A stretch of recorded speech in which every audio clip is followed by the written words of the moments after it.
நீதியாயிருக்கிற கர்த்தர். வேத புத்தகமாகிய தேன்கூட்டிலிருந்து ஒழுகும் தெளிதேனின் சில துளிகள்.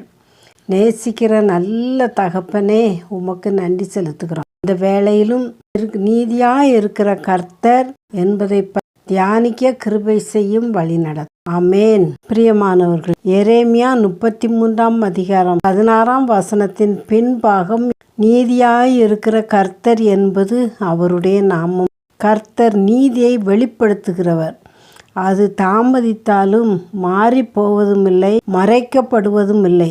அவர் நீதியிலும் நியாயத்திலும் பிரியப்படுகிறவர். அவர் நீதியை புரட்டாதிருப்பார், முகதாட்சியம் பார்க்க மாட்டார். நீதியாயிருக்கிற கர்த்தர் என்பது அவருடைய நாமம். அநியாயம் அநீதியை கையில் எடுத்து சாத்தான் அவரை குற்றப்படுத்த முயன்றான். அவனுக்கு தோல்விதான். மனிதர்களை தூண்டிவிட்டு குற்றப்படுத்த முயன்றான். இதுவும் தோல்விதான். ஏன்னா அவர் நீதியாயிருக்கிற கர்த்தர். அவர் நீதி எப்பேற்பட்டதுன்னா, காலத்தாலோ சமயத்தாலோ சூழ்நிலையாலோ சாத்தானாலோ பிசாசு பயன்படுத்தும் ஆயுதத்தாலோ அழிக்க முடியாதது.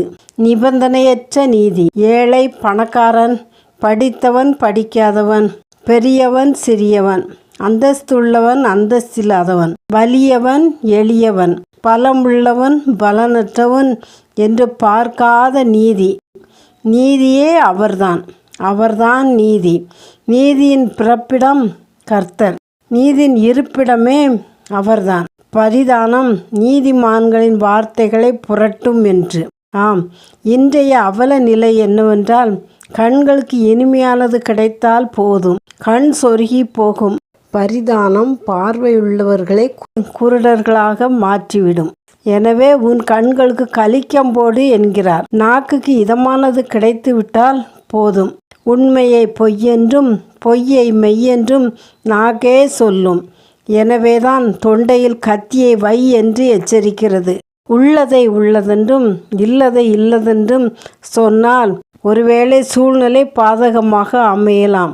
ஆனால் அதுதான் கர்த்தருக்கு பிரியமாயிருக்கும்.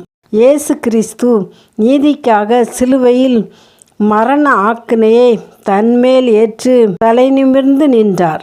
ஜீவனை பிதாவினிடத்தில் ஒப்படைத்த பின்புதான் தலை சாய்த்தார். அநீதிக்காகவோ அநியாயத்திற்காகவோ தலை சாய்க்கவில்லை.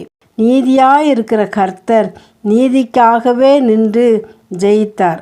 ஆமேன். தகப்பனே, நீ நீதிக்காகவே நின்றீர் சுவாமி. நீர் நீதியாயிருக்கிற கர்த்தர். நீதிதான் தகப்பனே மனிதனை உயர்த்தும், வாழ வைக்கும், பரலோகம் கொண்டு செல்லும்.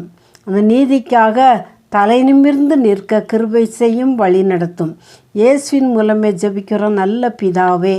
ஆமேன். அல்லேலுயா.